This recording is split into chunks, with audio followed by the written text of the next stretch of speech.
도시계획관리위원회 소속 이상훈 의원님의 질문이 있겠습니다. 나오셔서 질문해 주시기 바랍니다.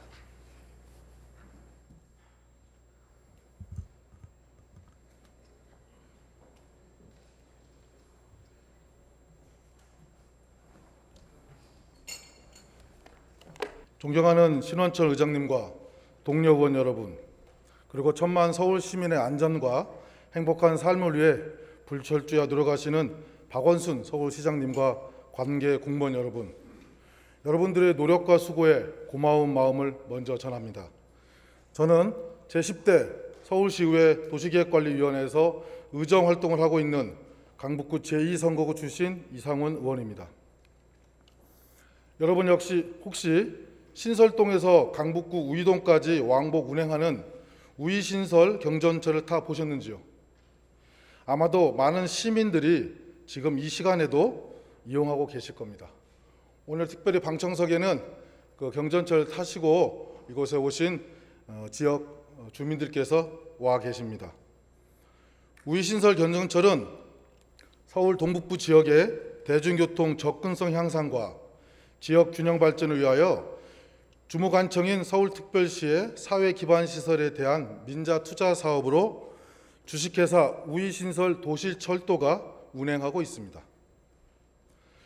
우이신설 경전철은 지난 2009년 9월 공사를 시작하여 17년 7월까지 무려 8년 동안 총 연장 11.4km에 총 사업비 6,465억 원이 들어간 민자 투자 사업입니다. BTO, 즉 민자 투자 사업은 여러분들도 잘 알다시피 주무관청의 관리 감독하에 민간 사업자가 건설하고 준공 후 소유권을 지자체에 귀속하는 대신 민간 사업 시행자가 30년간 관리 운영하는 사업입니다. 한마디로 30년간 민간 사업자가 관리 운영하지만 서울시가 소유하고 관리해야 하는 서울 시민을 위한 소중한 재산입니다. 그런데 이렇게 서울 시민을 위한 도시철도를 건설하는 과정에서 해당 지역에 사는 서울 시민의 재산에 심각한 피해가 발생했습니다. 매우 안타까운 일입니다. 그럼 여기서 잠깐 작년 7월에 방송된 SBS의 관련 보도 영상을 함께 보시겠습니다.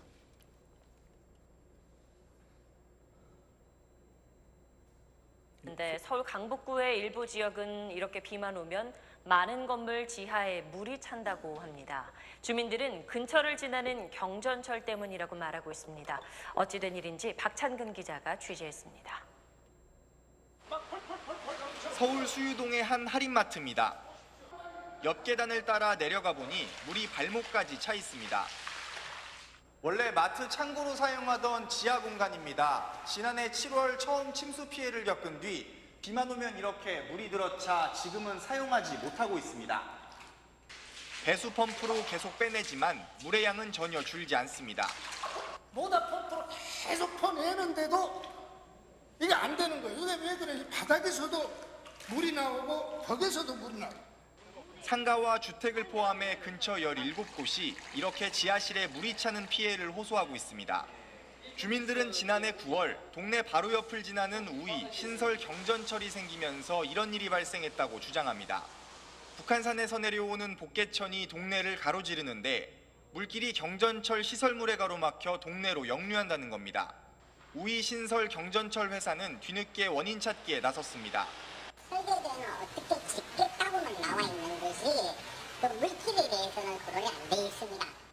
회사 측이 이번 주 주민들에게 조사 계획을 설명할 예정인데 주민들은 침수 대책부터 마련하라고 요구하고 있습니다. SBS 박찬근입니다. 예.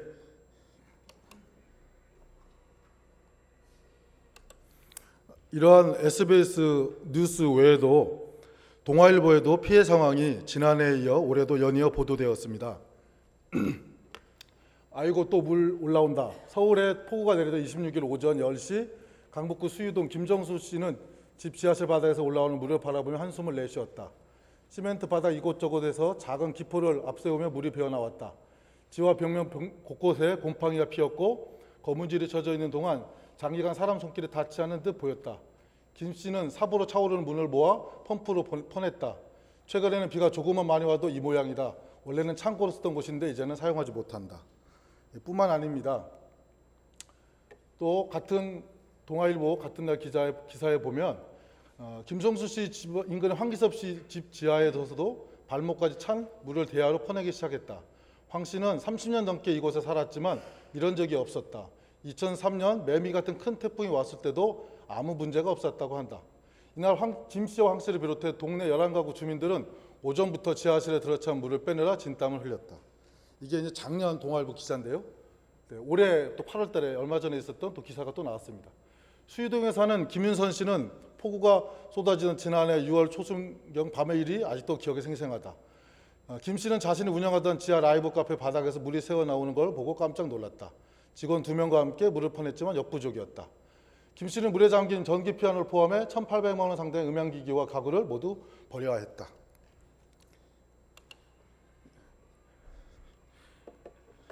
예, 이와 같이 방송과 신문을 통해서 피해 상황들이 보도되었습니다. 8년이라는 긴 건설 공사가 끝나고 경정철 운행이 시작됐습니다. 사실 예정 기간보다 훨씬 오래 공사가 진행되어서 침수 피해를 입은 지역 주민뿐만 아니라 많은 지역 주민들이 사실 힘들어했습니다. 2017년 7월경 장마철이 시작되자 우이신설 경전철 지하 구조물 영향으로 지하수 흐름이 방해를 받아 경정철 라인을 기준으로 서쪽, 여기서 보시면 이 강북구를 잘 모르시는 분도 계실 것 같아서 이쪽이 북한산 지역입니다. 여기서 많은 물길들이 내려가고 있기 때문에 이 우이신설 경전철이 사실 물막이 역할을 하게 됩니다. 중철은 더 깊게 파서 위로 이제 물길이 흘러갈 수도 있는데 경전철은 지표면에서 깊지 않게 파기 때문에 사실 이러한 현상이 발생할 수 있습니다. 건물 지하실이 일시에 침수가 돼버렸죠. 건물주 말에 의하면 지난 30년 넘게 장마나 태풍을 수없이 겪었어도 단 한 번도 침수된 사실이 없던 건물 지하에 예상치 못한 침수 사고가 발생했고 세입자와 건물주들은 속수무책으로 막대한 재산산의 피해뿐만 아니라 정신적으로도 심각한 충격을 받았습니다. 예, 갑작스럽게 침수를 당한 피해자들은 이런 사실을 즉시 시행사인 우이신설 도시철도에 알렸고 수차례 전화도 하고 직접 방문도 했지만 방문을 해서 피해에 대한 긴급 복구와 재발 방지 대책 그리고 조속한 보상을 요구했습니다. 그런데 시행사인 우이신설 도시철도는 책임이 없다며 시공사인 대우건설과 두산건설의 침수 피해 책임을 전가하거나 우이신설 도시철도는 그러면서 수수방관만 했습니다. 이를 보다 못한 피해자들은 17년 9월 1일 우이신설 도시철도와 서울시 도시기반시설본부 그리고 시공사인 대우건설, 두산건설 등에 동시에 진정서를 제출하고 피해 보상과 재발 방지 대책 등을 요구했습니다. 너무나도 당연한 대응입니다. 거의 1년간을 걱정스러운 마음으로 시행사인 우이신설 도시철도에 책임 있는 대책이 나오기를 손꼽아 기다리며 온갖 어려움을 참아왔습니다. 그런데 시행사인 우이신설 도시철도는 자신들은 책임이 없다, 원인 규명을 해야 한다는 말만 반복적으로 되풀이했다고 합니다. 참다 못한 피해 주민들은 18년 6월 28일 동아일보를 통해 피해 사실과 억울함을 알렸고 이를 계기로 18년 7월 2일에는 앞서 보신 것처럼 SBS 8시 뉴스로도 방송되었습니다. 이렇게 신문과 방송에 피해 사실이 나가자 민원 접수 10개월이 훨씬 지난 18년 7월 6일 서울시 도시기반시설본부는 침수 피해 원인을 밝히자며 회의를 소집하였고 그 자리에는 서울 도시기반시설본부 관계 공무원, 우이신설 도시철도 관계 간부, 피해자 대표 황기섭님과 6분의 피해 주민들, 그리고 전문기관인 사단법인 한국지방공학회 관계자 등이 모두 참석했습니다. 서울시 도시기반시설본부 김모 과장의 사유로 진행된 이번 이 대책회의에서는 첫째, 침수 피해 원인 규명을 위한 연구 용역을 사단법인 한국지방공학회에 의뢰하자. 둘째, 피해 당사자는 한국지방공학회의 연구보고서 결과에 이의 없이 모두 승복할 것을 합의했습니다. 그리고 이후 약 1년 동안 한국지방공학회는 설계서 검토부터 시작해서 현장 조사까지 실시한 후 19년 1월 드디어 연구 용역 결과 보고서를 내놓게 됩니다. 이 결과 보고서를 찬찬히 살펴본 결과 아래와 같이 침수 피해의 원인이 설계 누락과 시행사의 터널 외부 수위 상승에 대한 대책 없는 무리한 시공으로 그 책임이 상당 부분 우이신설 도시철도에 있음을 확인해주고 있습니다. 주요 내용을 간단히 화면을 통해서 보겠습니다. 이와 같이 연구 보고서가 나왔습니다. 설계 도서의 검토 내용을 보면 사업 구간에는 과거의 침수 사례는 없는 것으로 평가됨, 타 사업 구간에 비해 해당 사업 구간 주변의 가옥 등의 영향이 클 것으로 예측하여 안전도 조사를 실시하여 주변 건물 균열이 없는 것으로 조사됨, 설계 시 지하수 유동 해석을 수행하였으며 수위 분포도에는 약 3m 정도 수위 상승이 있는 것으로 검토됨. 또한 노선 개착 본선 구조물 서쪽의 산지에서, 즉 북한산 쪽에서 동쪽의 중난천으로 흐르는 지하수의 유동을 방해하여 약 1에서 8m 수위 상승으로 예측됨. 배수 시스템에 대한 결과입니다. 설계서상에는 내부의 배수 개통도와 터널 내로 유입되는 지하수 처리 계획은 되어 있으나 외부의 배수 시스템은 설계되어 있지 않았으며 박스 구조물과 정거장 구간에 대한 외부 배수 시스템은 구체적으로 설계되어 있지 않은 것으로 조사됨. 이는 양쪽 지하수 차이를 알았음에도 이에 대한 대책이 설계에 반영되어 되지 않은 것으로 판단됨. 그래서 소결론으로 보면 본 연구의 목적인 침수 피해 원인 조사에서 구조물이 서쪽의 지하 수위를 상승시켜 침수 피해를 입었다고 제시한 내용의 검토가 설계 시점에 언급되어 있지 않음, 즉 설계 도서에 반영되지 않았다는 거죠. 설계서에는 지하수 흐름을 방해하여 수위가 1에서 8m 상승한다고 되어 있음. 그러나 이에 대하여 대책을 설계 시 수립한 내용은 설계서에 언급되어 있지 않음. 이와 같은 연구 결과의 주요 내용을 살펴보았습니다. 위 내용을 근거로 종합해 보면 우이신설 도시철도는 시공 전 공사 구간 주변 건물이 침수나 균열이 된 사례가 없음을 이미 확인하였고, 공사를 하게 되면 지하수의 흐름이 지하 경전철 구조물의 영향을 받아 구조물 서쪽 수위가 1에서 8m 상승한다는 사실을 예측했습니다. 또한 주변 건물의 영향이 클 것을 알고 있음에도 이에 대한 대책을 설계 도서에 반영하지 아니하고 공사를 시행했던 것도 확인되고 있습니다.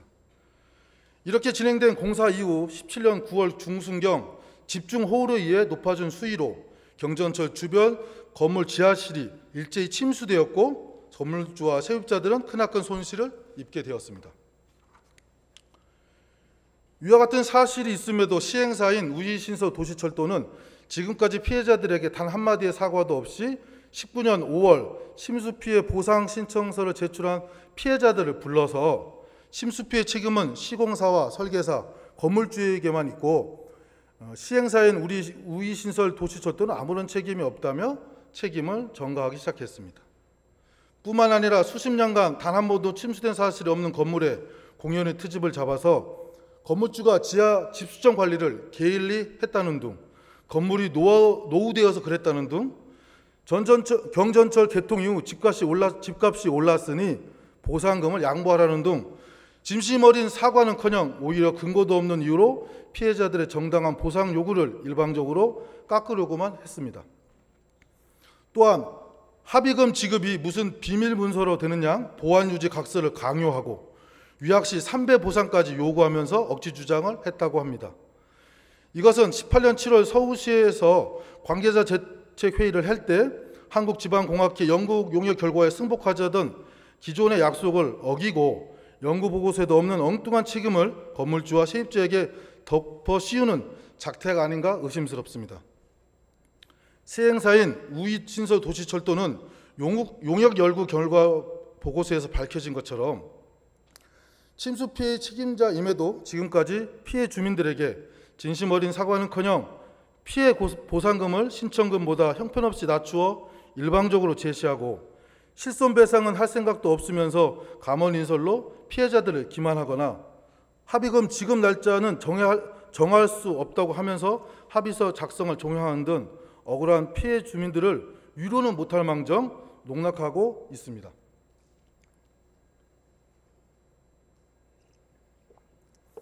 예, 박원순 시장님 발언대로 나와주시기 바랍니다.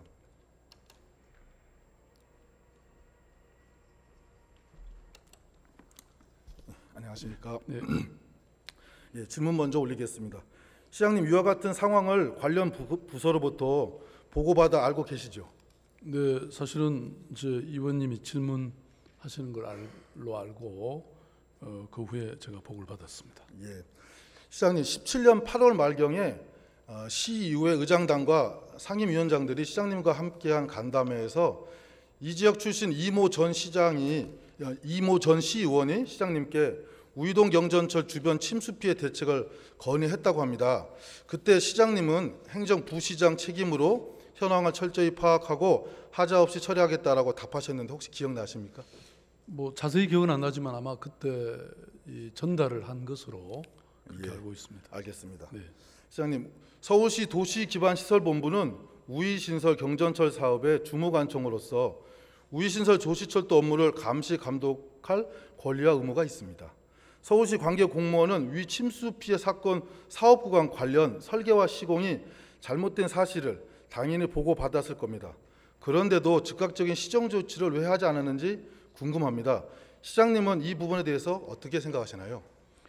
예, 말씀하신 것처럼 이 우이신설 도시철도는 기반시설본부가 담당했던 그런 업무가 틀림없고 이 부분에 대해서 글쎄 아마 2018년도 아까 설명하신 것처럼 기반시설본부가 이 피해에 대해서 어떻게 회복할 수 있는지 아마 관계된 기관들 전부 불러서 아마 피해 회복에 대해서 논의를 해서 관계 기관들 대책회의를 한 것으로는 알고 있는데 아마 이게 좀 바로 해결이 안 되고 이렇게 지연이 된 것 같습니다.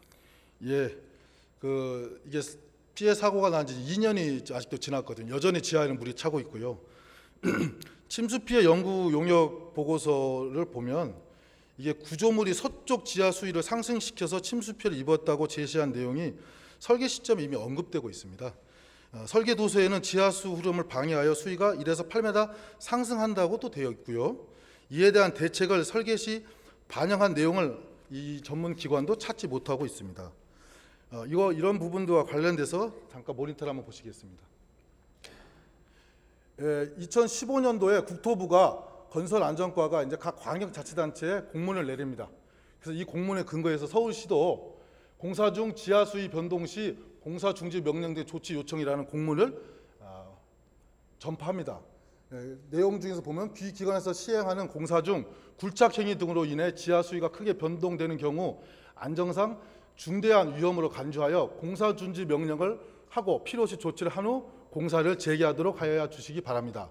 특히 민간 발주 공사의 경우에도 이런 부분들에 대해서 잘 감독하라고 산하 기관들한테 공문을 이미 시행을 했습니다. 예, 서울시는 2015년 4월에 위와 같은 공문을 관련 사업부서, 소관, 건설 현장, 소속 산하기관들에 전파하였습니다. 그리고 위 공문을 근거로 서울시는 16년 12월에 공사장 지하수 관리 매뉴얼이라는 것을 작성하여서 누적 지하수가 8m 이상인 경우 위헌 단계로 판단하고 그 필요한 조치를 하라고까지 했습니다.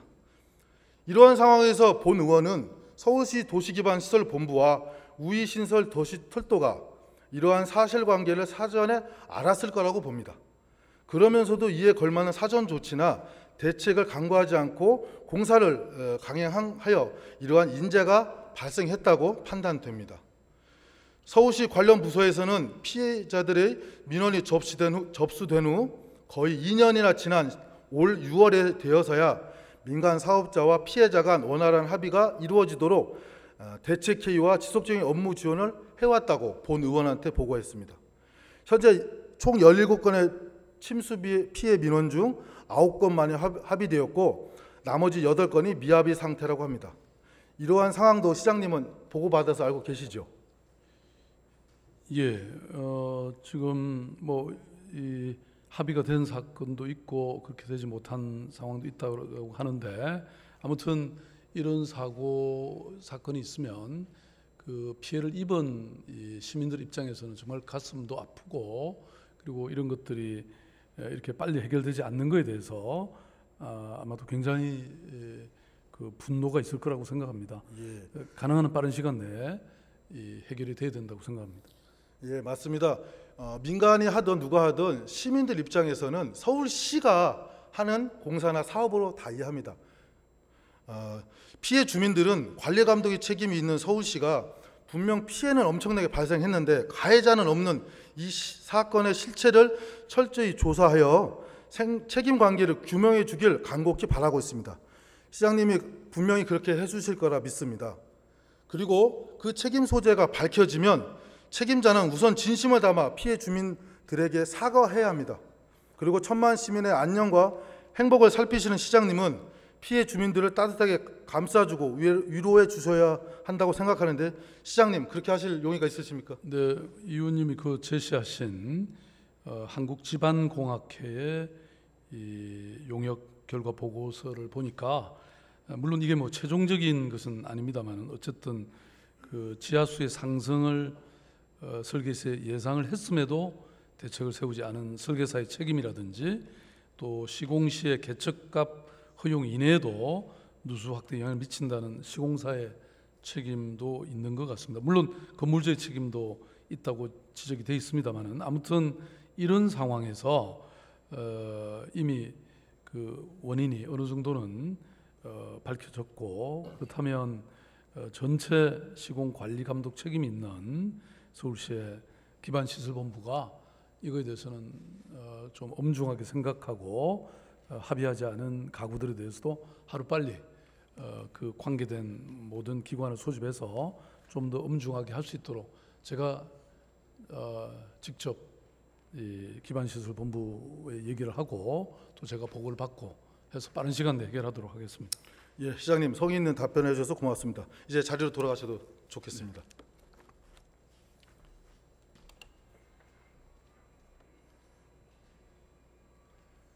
예, 서울시는 이러한 사고와 피해가 다시 일어나지 않도록 재발 방지를 위해 최선을 다해야 합니다. 또한 서울시가 동원할 수 있는 모든 행정력을 활용하여 피해 주민들에게 성의 있는 피해 보상이 원만히 이루어지도록 신속한 조치를 해야 합니다. 그에 앞서 진심 어린 사과가 먼저 선행돼야 된다고 생각합니다. 그래야 피해 주민들이 마음을 편안히 하고 또 생업에 다시 집중할 수 있을 거라고 생각됩니다. 존경하는 동교 시의원 여러분, 얼마 전 양천구에서는 아주 가슴 아픈 건설 현장 인사사고가 났습니다. 저하고 친형같이 지내던 형님의 아들이 그 현장에서 죽기도 했습니다. 그리고 우이신설 경전철과 같은 토목공사는 앞으로 서울 곳곳에서 진행될 것입니다. 소잃고 외양간 고치는 일이 다시 일어나지 않도록 서울시와 관계기관도 최선의 노력을 다 해야 되겠지만 우리 의원들도 시민들 대표하는 의원으로서 더 역시 각별한 노력을 함께 해 나가야 된다고 생각이 듭니다. 다음은 두 번째 시정 질의를 하겠습니다. 예, 서울시 저층주거지의 주거환경 개선과 노후주택 정비를 위한 다양한 정책들, 시민 체감도를 높이기 위해서는 특별한 노력이 필요하다는 주제로 시정 질의를 하겠습니다.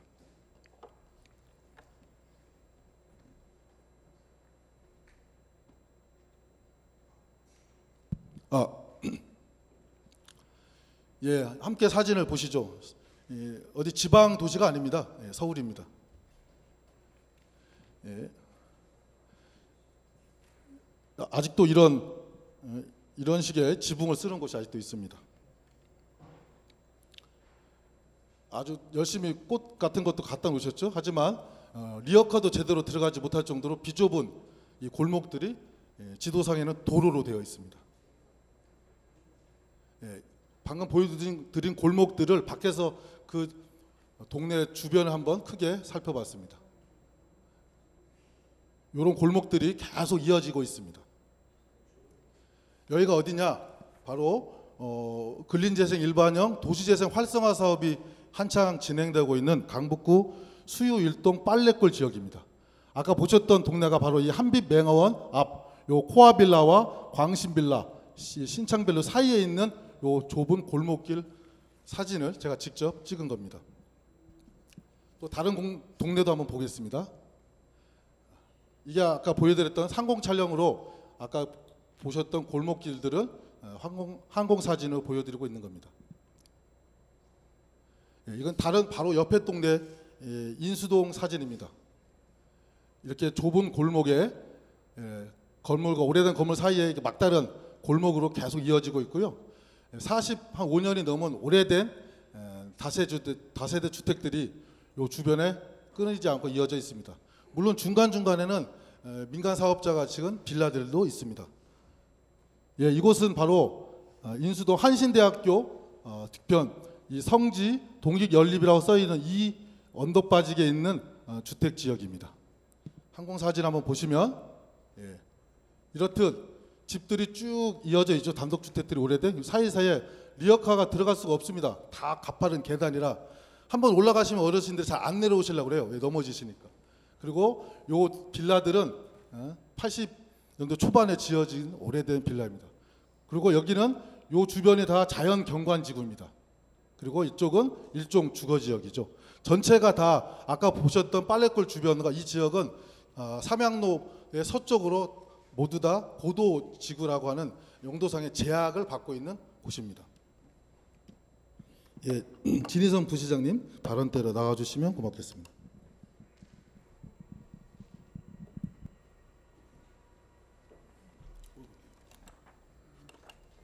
네, 행정이부 시장 진희선입니다.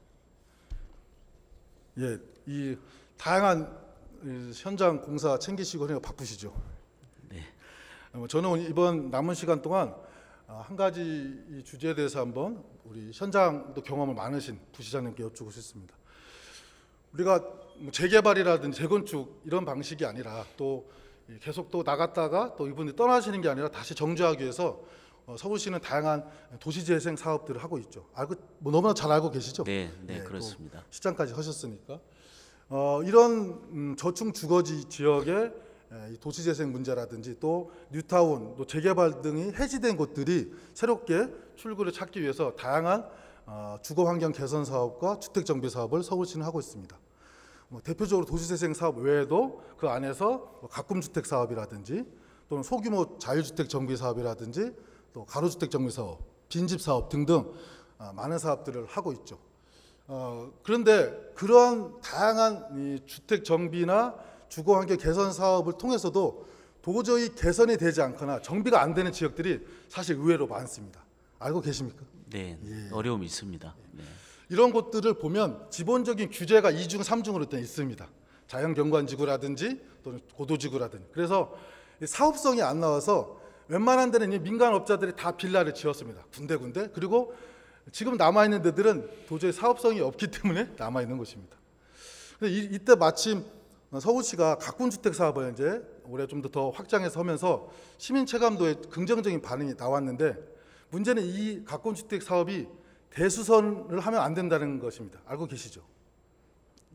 네. 대수선을 하면 건축 신고를 해야 되는데 그 대수선이 필요한 주택 집수리는 이 서울시의 가꾼주택사원 지원사업의 대상이 안 됩니다. 그러니까 이미 사업성이 없어서 민간업자들이 빌라를 안 짓고 또는 집을 수리하려고 그랬더니 수리 정도 가지고는 도저히 살 수가 없어서 크게 고쳐야 되는데 그건 또 대수선이라 가꾼주택 지원사업 대상도 안 돼요. 또 그리고 좀 뭔가 좀 그래도 자기 돈을 들여서 하려고 그랬더니 12m 고도 제한, 20m 고도 제한으로 도저히 경제 부담이 너무 많아가지고 엄두도 안 내요. 그런 데들이 지금 제가 방금 소개시켜 드린 것입니다. 이런 것은 어떻게 해결해야 될까요? 경험이 많으시니까. 이상훈 의원님 누구보다도 이 도시재생 특히 주거환경 개선에 대해서 관심이 많으셔서 이제 여러 가지 사례들을 보여주셨는데요. 저희들이 맨 처음에 이제 이 저층 주거지에 대한 가치를 먼저 공유할 필요가 있습니다. 이게 아파트가 아니고 저층 주거지를 왜 우리가 보존을 해야 되는지, 그건 우리가 서울 지형이 굉장히 다양하기 때문에 지형의 다양성을 갖고 있고 또 오랫동안 어떤 공동체가 유지가 되고 있고 또 서민들이 보금자리기도 하고요. 그래서 저희가 저층 주거지를 이제 보존하고 재생하면서 맨 처음에 건드려 본 게 이제 골목길 이렇게 건드려 봤는데 많은 시민들께서 골목길이 개선되는 것도 좋지만 내가 살고 있는 내 집이 고쳐져야 되지 않습니까? 그래서 저희가 집수리 사업을 쭉 해왔고요. 근데 문제는 의원님께서 말씀하신 대로 대수선 범위를 넘어가면 또 인허가가 필요하고 건축 인허가 절차에 들어가면 법규에 안 맞는 것들이 있고 그래서 저희가 그 다음에 생각하는 것이 리모델링 사업입니다. 리모델링을 하게 되면 건축 재법규를 좀 완화를 받으면서 저희가 또 지원도 할 수 있는 그 부분에 대해서 지금 고민을 하고 있습니다. 그런데 저런 데가 그런 정책들을 검토를 안 해서 지금 아직 저 상황이겠습니까? 그나마 소규모 자유주택 정비 사업은 6m짜리 도로가 그나마 있는 곳입니다. 네. 근데 소규모 자유주택 정비 사업은 실적을 보면 사실 상도 4동 빼고는 두세 가구들 또는 두세 필지 정도만 가능했습니다. 그러다 보니까 현재 우리 서울시가 가지고 있는 이 정비 수법이 빈 사각지대가 이제 하나둘씩 이제 구체적으로 드러나기 시작하는 거죠. 그런 부분들을 들여다보면 규제가 또 항상 같이 있습니다. 이번에 도시계획국이 용도지구 개선을 위한 관리 방안 연구를 좀 하고 있는, 네. 진행하고 있는, 알고 계시죠? 네. 저는 이런 저층 주거 지역이 우리 신 부시장께서 말씀하셨던 그런 소중한 가치를 담지만 일단 안전하게 살아야 될 거 아닙니까, 집에서. 그렇습니다. 그렇게 하기 위해서는 좀 더 유연하고 탄력적인 용도지구 관리가 저는 필요하다고 봅니다. 동의하십니까? 그 이상훈 의원님께서 좀 그 보여주신 지금 현재로서 제반 수단을 가지고 그 주거환경 개선하기 힘든 아주 구체적인 사례를 보여주셨는데요. 저 부분까지 좀 더 촘촘히 들여다보면서 어떤 제도 개선이 필요한 건지 또 공공의 손길을 어떻게 저희가 뻗쳐야지 해결이 되는지 깊이 고민해 보도록 하겠습니다. 규제는 이유가 있어서 규제를 하는 거죠. 네. 그렇다면 그 규제로 인해서 많은 사람들이 어떤 공공의 이해나 또 가치를 보장받습니다. 하지만 그런 것으로 인해서 일상의 주거권이 침해받는다라면 저는 공공이 좀 특별하게 공공의 지원을 통해서 최소한의 주거 환경을 개선할 필요가 있다고 생각합니다. 동의하시죠? 그렇습니다. 그래서 저는 현재 우리 서울시가 가지고 있는 여러 가지 수단이나 사업들 중에서 법 제도가 개선될 필요가 있는 부분에 대해서는 좀 더 서울시가 적극적으로 국토부에게 요구하고 협상을 해야 되고요. 왜냐하면 빈집법이나 소규모 주택 정비법이 사실 좀 약점이 많이 있고요. 또 한 가지는 공공주택이라든지 이 임대주택들을 좀 더 적극적으로 저런 지역에 공급을 해서 주민들이 재산 가치를 떠나서 일단 하루를 살더라도 건강하고 안전하게 살게 해줘야 됩니다. 그런데 사실 SH나 이런 곳은 큰 규모의 공공주택 공급 경험만 갖고 있다 보니까 소규모 관련된 경험들이 별로 없더라고요. 그래서 이 부분에 대해서도 네. 진 부시장께서 관심을 가져주시고요. 또 특별히는 빈집 프로젝트를 해가지고 2,400억이 지금 지출되고 있습니다. 그렇습니다. 사실은 뭐 빈집은 빈집만의 이유가 있습니다. 빈집일 수밖에 없는 것이. 그렇기 때문에 옆에 다른 필지를 같이 연동해서 사가지고 그 효과성을 높이기 위한 고민도 해당 사업부에서 하는 것으로 알고 있습니다. 네. 6억씩 400호를 한다고 해서 2,400억의 예산 편성이 내역이 있었는데 저는 그 정도 규모가 아니더라도 공공이 좀 더 적극적으로 개입하고 지원을 한다라면 다양한 서울시의 그런 정책 정비라든지 주거환경 개선 시책들이 뻗치지 못하는 곳, 그 사각지대를 좀 더 효과적으로 만들어낼 수 있습니다. 도시재생 사업을 한다고 많은 홍보를 했습니다. 하지만 정작 자기 집이 저 상태면 그 도시재생 사업에 대해서 긍정적인 평가를 하기가 어렵습니다. 더군다나 내년 총선을 앞두고 서울시의 이런 주요한 정책들은 매우 중요한 쟁점으로 떠오를 것으로 예상되기 때문에 저는 탄력적이고 융통성 있는 규제 완화와 공공이 좀 더 적극적인 공공의 지원을 통해서 저층 주거지의 주거 환경을 개선하고 주택 성능을 정비할 수 있는 사업을 좀 더 강화시키길 바라는데 충분히 그렇게 하실 용의가 있으십니까? 네, 의원님이 정말 좋은 제안을 주셨고요. 저런 문제를 해결하기 위해서는 의원님께서 방금 말씀하신 대로 하나는 각종 너무나 복합적으로 얽혀 있는 규제들을 좀 제도 개선을 해야 되고 또 하나는 우리 재정 지원이 필요합니다. 사실 집 수리를 하게 되면 저희가 융자뿐만이 아니고 보조금 좀 지급도 해야 되기 때문에 그런 두 가지 어떤 툴들이 필요한데 의회 쪽에서도 적극적인 뒷바라지를 부탁을 드리겠습니다. 네, 그러시면 제가 한 가지만 더 구체적인 제안을 드리면 공공주택 구역을 지정해서 공공임대주택을 공급하는 사업이 있습니다. 알고 계시죠? 네, 그렇습니다. 저는 그 부분이 과거는 큰 규모로만 택지 개발을 했었는데 이제는 그렇게 큰 규모는 이미 다 사업이 끝났습니다. 그래서 이제는 그 공공주택 구역을 지정한 그런 공공의 개입 방법을 저렇게 소규모 주택 지역이라든지 이런저런 모든 다른 사업들이 통해서 효과를 내기 어려운 곳에 좀 더 과감하게 공공주택을 공급할 수 있는 방안들을 좀 더 적극적으로 모색하고 개발하시길 좀 당부드립니다. 네, SH하고 같이 고민해 나가겠습니다. 예, 자리에 돌아와 주시죠. 네, 감사합니다.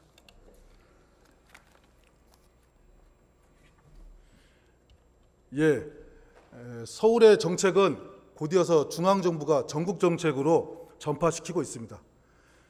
서울시의 대표적인 정책인 도시재생 사업, 그다음에 소규모 주택 정비 사업들이 실질적으로 시민 체감도를 높이기 위해서는 규제 완화에 대한 좀 더 탄력 있는 검토와 또 공공의 좀 더 친절하고 세심한 지원과 접근이 더욱더 필요합니다.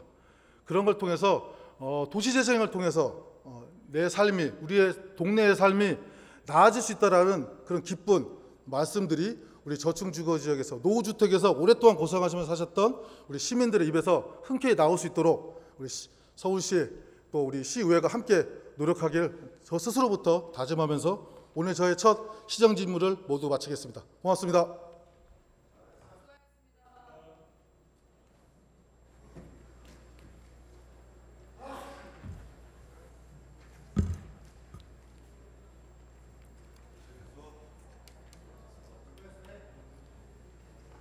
네, 이상훈 의원님 수고하셨습니다.